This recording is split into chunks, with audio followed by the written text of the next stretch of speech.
আপনি কি কখনো অনুভব করেছেন সবকিছু থাকা সত্ত্বেও মন অস্থির, পরিশ্রম করছেন কিন্তু ফল পাচ্ছেন না? মানুষ আপনাকে ভুল বুঝছে, অবমূল্যায়ন করছে? তাহলে এই ভিডিওটি শেষ পর্যন্ত দেখুন, কারণ আজ আমরা জানব 7টি এমন গোপন লক্ষণ যেগুলো দেখা দিলে বুঝে নেবেন আল্লাহ আপনাকে একটি বিশাল সাফল্যের জন্য প্রস্তুত করছেন ইনশাআল্লাহ। আল্লাহ যখন কাউকে বড় কিছু দিতে চান, তিনি আগে তাকে শক্ত করে গড়ে তোলেন।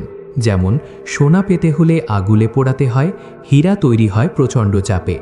ঠিক তেমনি আপনার জীবনে যদি কিছু অদ্ভুত পরিবর্তন ঘটে, তাহলে জেনে রাখুন এগুলো কষ্ট নয়, এগুলো প্রস্তুতি। চলুন জেনে নিই সেই 7টি লক্ষণ। লক্ষণ 1, আপনি কঠিন পরীক্ষার মধ্যে দিয়ে যাচ্ছেন। আপনার জীবনে কি একের পর এক সমস্যা আসছে? কখনো অর্থনৈতিক কষ্ট, কখনো পারিবারিক টানাপোড়েন, কখনো মানসিক চাপ? তাহলে শুনুন, আল্লাহ বলেন, আমি যাকে ভালোবাসি তাকেই পরীক্ষা করি। এই পরীক্ষাগুলো আপনাকে ভাঙার জন্য নয়, আপনাকে শক্তিশালী করার জন্য। মনে রাখবেন, যাদের ভবিষ্যৎ বড় তাদের পরীক্ষাও বড়। লক্ষণ 2, মানুষ আপনাকে ভুল বুঝছে। আপনি ভালো করলেও মানুষ সন্দেহ করছে, নির্দোষ হয়েও দোষী হচ্ছেন। এটা কষ্টের কিন্তু গুরুত্বপূর্ণ একটি লক্ষণ। কারণ আল্লাহ চান আপনি মানুষের ওপর নয়, শুধু তার ওপর ভরসা করতে শিখুন। যখন মানুষ ছেড়ে যায়, তখন আল্লাহ আপনাকে নিজের কাছে টেনে নেন।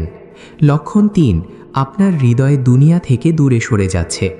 আগে যেসব জিনিসে আনন্দ পেতেন, এখন সেগুলো আর তেমন টানে না। বরং নামাজ, দোয়া, একাকিত্ব এগুলো আপনাকে শান্তি দিচ্ছে। তাহলে এটি খুব বড় একটি ইশারা। আল্লাহ আপনার হৃদয়কে পরিষ্কার ও শক্তিশালী করছেন, যাতে সাফল্য এসে আপনাকে অহংকারী না করে। লক্ষণ 4, আপনি একা হয়ে যাচ্ছেন। হয়তো অনেক মানুষ ছিল, কিন্তু ধীরে ধীরে সবাই সরে গেছে। কষ্ট লাগে, তাই না? কিন্তু মনে রাখবেন, আল্লাহ সবসময় ভিড়ের মধ্যে নেতৃত্ব তৈরি করেন না, তিনি একাকিত্বের মধ্যেই মানুষকে নেতা বানান। নবী সাল্লাল্লাহু আলাইহি ওয়াসাল্লামরা অধিকাংশ সময় একাকিত্বেই সবচেয়ে বড় প্রস্তুতি নিয়েছেন। লক্ষণ 5, আপনি ধৈর্য ধরতে শিখছেন। আগে হয়তো অল্পতেই রাগ হতো, এখন আপনি চুপ থাকেন, সহ্য করেন। এই ধৈর্য সাধারণ নয়, কারণ আল্লাহ যাকে বড় দায়িত্ব দেন তাকে আগে ধৈর্যের শিক্ষা দেন। কোরআনে বলা হয়েছে, নিশ্চয়ই আল্লাহ ধৈর্যশীলদের সাথে আছেন। লক্ষণ 6, আপনার দোয়া করার অভ্যাস বেড়ে গেছে। আপনি কি এখন বেশি করে দোয়া করেন? চোখের পানি নিয়ে আল্লাহকে ডাকেন?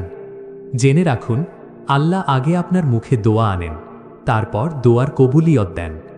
আপনার কান্না বৃথা যাচ্ছে না, আল্লাহ সব লিখে রাখছেন। লক্ষণ 7, আপনি ভেতর থেকে বদলে যাচ্ছেন। আপনি বুঝতে পারছেন আপনি আগের মতো নেই। আপনার চিন্তা বদলেছে, লক্ষ্য পরিষ্কার হয়েছে, আল্লাহর উপর ভরসা বেড়েছে। এটাই সবচেয়ে বড় লক্ষণ। কারণ আল্লাহ আগে মানুষকে ভেতর থেকে বদলান, তারপর বাহ্যিক সাফল্য দেন। প্রিয় ভাই ও বোনেরা, যদি এই 7টি লক্ষণের কয়েকটি আপনার জীবনে মিলে যায়, তাহলে হতাশ হবেন না, কান্নাকে দুর্বলতা ভাববেন না। কারণ আপনি ধ্বংসের পথে নন, আপনি প্রস্তুতির পথে। আল্লাহ আপনাকে এমন জায়গায় নিতে চলেছেন যেখানে আপনার কল্পনাও পৌঁছয়নি, ইনশাআল্লাহ।